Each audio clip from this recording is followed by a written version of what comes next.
د شیخ صاحب سردار ولی قاتلین ونیول شول. سلام، ستړي مه شئ، وخت مو په خیر. درنو لیدونکو، که غواړئ د تازه او مهمو خبرونو څخه خبر شئ نو همدا سره د تام پلاس چینل سبسکرایب کړئ. طالبانو د شیخ صاحب سردار ولی قاتلین ونیول.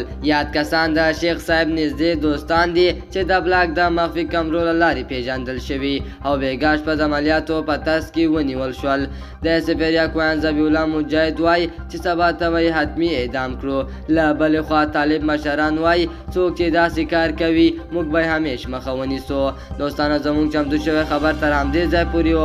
د نورو تازه مهمو خبرونو دپاره در سره د تام پلاس چینل سبسکرایب کړئ. الله پامان.